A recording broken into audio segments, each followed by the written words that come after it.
Good morning प्यारे बच्चों, आपका एक बार फिर से स्वागत है। आज हम बात करेंगे शिक्षा निदेशालय राष्ट्रीय राजधानी क्षेत्र दिल्ली द्वारा प्रकाशित वर्कशीट संख्या या कार्यपत्रक संख्या 14 के बारे में। विषय विज्ञान, कक्षा 8 के विद्यार्थियों के लिए। यहाँ पे विद्यार्थी अपना नाम लिखेंगे, यहाँ अपने कक्षा अध्यापक का नाम लिखेंगे। यह वर्कशीट 18/11/2020 की वर्कशीट है। विस्थापन अभिक्रिया, आज की वर्कशीट का हमारा शीर्षक है विस्थापन अभिक्रिया। विस्थापन, अभी तक हम जान चुके हैं कि कुछ धातुएं अधिक अभिक्रियाशील होती है और कुछ कम क्रियाशील होती है, और कुछ धातुएं तो किसी से भी अभिक्रिया नहीं करती। कहने का मतलब है कुछ धातुएं जो है बहुत अधिक अभिक्रियाशील होती है, बहुत जल्दी किसी दूसरी धातु से अभिक्रिया कर लेती है। कुछ कम क्रियाशील होती है, उनको अभिक्रिया करने में समय अधिक लगता है। और कुछ धातुएं तो ऐसी है जो किसी से भी अभिक्रिया नहीं करती, किसी भी धातु से वो अभिक्रिया नहीं करती है।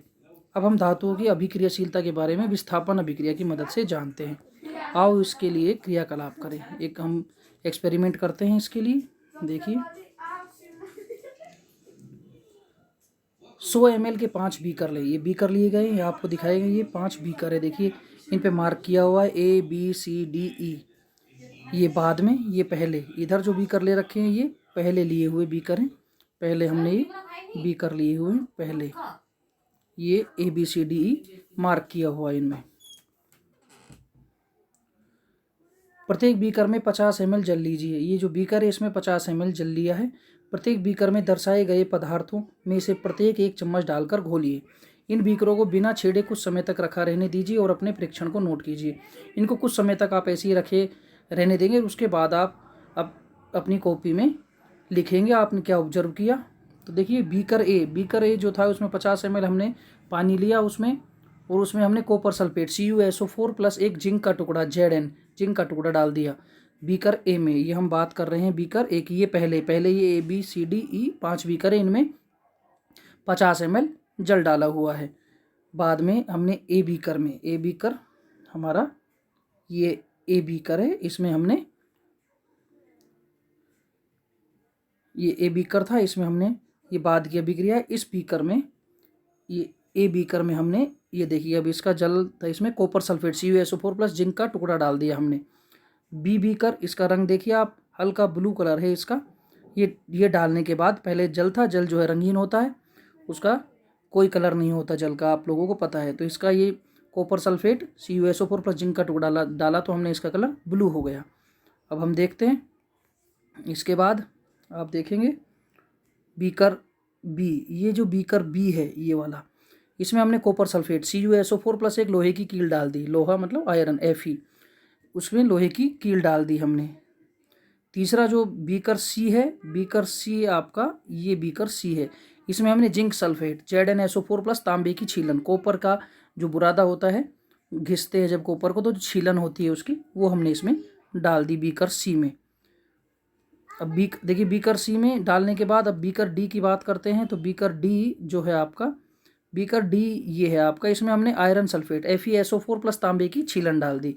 और बीकर ई, ये आपका बीकर ई है, इसमें हमने जिंक सल्फेट ZnSO4 प्लस लोहे की कील Fe ये डाली। अब देखिए कुछ समय इनको ऐसे ही रखा रहने दिया। अब क्या अभिक्रिया होगी वो हम नोट करते हैं। परीक्षण ए, तो देखिए इसमें हम परीक्षण देखते हैं। बीकर ए में जिंक कॉपर सल्फेट के विलयन में से कॉपर को विस्थापित कर देता है। जो बीकर ए है उसमें जिंक जो है Zn जो है कॉपर सल्फेट CuSO4 का जो विलयन होता है उसमें से कॉपर Cu को विस्थापित कर देता है, अलग कर देता है, जिसकी वजह से कॉपर सल्फेट का नीला रंग अदृश्य हो जाता है। जो कॉपर सल्फेट का नीला रंग रहता है ये अदृश्य हो जाता है। देखिए इसका रंग नीला गायब हो गया।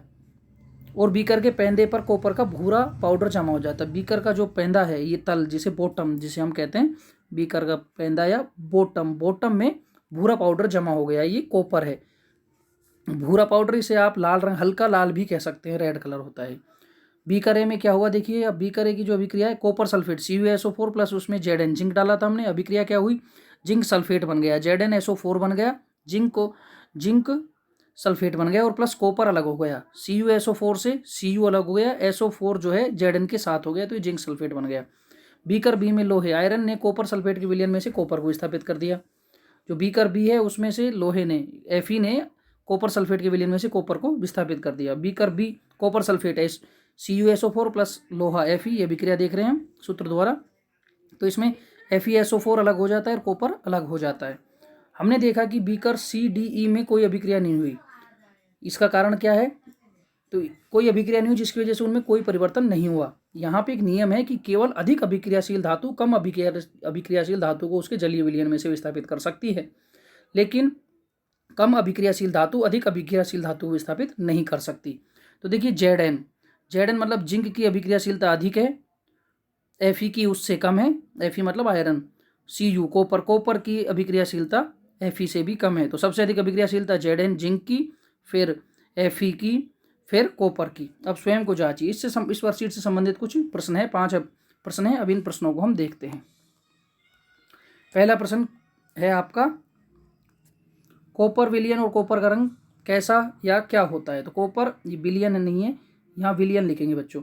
कॉपर विलयन का रंग नीला होता है और कॉपर का रंग भूरा होता है, ब्राउन या हल्का रेड। दूसरा प्रश्न है, कॉपर जिंक के, ये भी विलयन लिखना है यहाँ, जिंक के विलयन में से जिंक को विस्थापित क्यों नहीं कर पाता है? तो इसका कारण अभी हमने बताया कि कॉपर कम अभिक्रियाशील है जिंक के मुकाबले। तो कॉपर कम अभिक्रियाशील है और जिंक अधिक अभिक्रियाशील। और नियम क्या है कि कम अभिक्रियाशील धातु अधिक अभिक्रियाशील धातु को विस्थापित नहीं कर पाती है। इसके बाद क्वेश्चन नंबर 3 है आपका, जिंक आयरन कॉपर को अभिक्रियाशीलता के घटते क्रम में लिखिए। तो सबसे अधिक अभिक्रियाशीलता जिंक की, फिर आयरन की, फिर कॉपर की, हमने घटते हुए क्रम में लिख दिया। क्या होता है? क्वेश्चन नंबर 4, क्या होता है जब एक लोहे की किलो कॉपर सल्फेट के विलयन में रख दें? तो लोहे की कील को कॉपर सल्फेट विलयन में से कॉपर को विस्थापित कर देती है। लोहे की कील क्या करती है?